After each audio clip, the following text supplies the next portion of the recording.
গ্রামের সাধারণ গৃহবধূ এখন একজন সফল খামারি। শুরুটা কঠিন হলেও এখন মাসে আয় করেন লাখ টাকা। 2019 সালে মাত্র 10টি গরু নিয়ে যাত্রা শুরু করেন সাদিয়া জাহান সাথী। কিন্তু কয়েকটি গরু অজ্ঞাত রোগে মারা গেলে প্রথমবার লোকসানে পড়তে হয় সাথীকে। পরিস্থিতি সামলে পরের বছর আবার ঘুরে দাঁড়ান। সেই থেকে 5 বছরের মাথায় এখন সাথী কোটি টাকার গবাদি পশুর খামারি। আগে শ্বশুর গরু বলতে ভাবলাম যে কি করব, বাসায় থেকে আপনার গরুর খামার করি। তো প্রথম বছর আপনার 10টা গরু দিয়ে আমি শুরু করলাম। 10টা গরু দিয়ে শুরু করে প্রথম বছর লাভবান হতে পারিনি, একটা গরু মারা গেছে, লস খাইছি একটু। তারপরে এই বিগত 4-5 বছর চলতেছে মোটামুটি ভালোই। প্রত্যেকটা পশু পাখি নিজের সন্তানের মতোই লালন পালন করতে হয়। এদের দিক তাকাইলে, এদের মনের ভাষা আমরা চোখের দিক তাকাইলেই বুঝি যে এটা কোনটার কি সমস্যা, কি সন্তানের মতো না বুঝলে তো ওইটা আমি অনুভব করতে পারবো না। ওটা আমার ভালোবাসতে হবে, ওটা আমাদের সন্তানের মতোই ভালোবাসি, গোসল করানো, যত্ন করানো, খাওয়ানো। আমিরা ডেইরি ফার্ম নামে সাথীর এই খামারে রয়েছে অর্ধশত গরু। এবার ঈদে 35টি গরু বিক্রির জন্য প্রস্তুত করেছেন সাথী।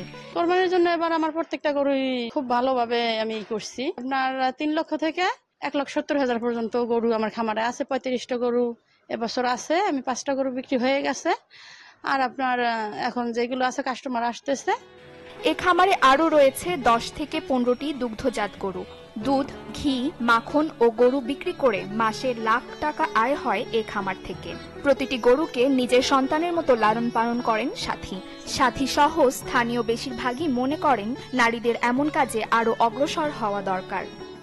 খামারটাই কেন করছি, আমার মনে হয় যে প্রত্যেকটা নারীর পুরুষের দিক তাকাইয়া থাকার চেয়ে নিজের পায়ে দাঁড়ানোই উত্তম।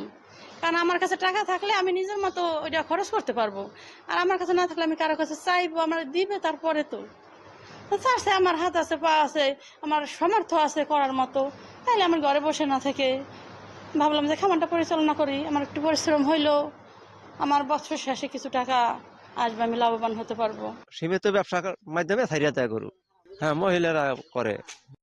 অনেক শ্রম দেয় লোকজন আছে, লোকজন নিয়ে কাজকর্ম করে মানে খুবই লাভবান আছে। মাদারীপুর পৌর শহরের সৈয়দার বালি গ্রামের আত্মবিশ্বাসী এই সংগ্রামী নারী শুধু নিজেই স্বাবলম্বী হয়েছেন তা নয়, খামারে কাজ দিয়েছেন আরো 4 জনকেও। আরো 2-4টা খামার হলে আমাদের এলাকায় উন্নয়ন হবে, কারণ এই খামার থাকলে অনেক কৃষি বাঁচতে পারবে এবং এলাকায় উন্নয়ন হবে, লোকজন খুব ভালো থাকবে।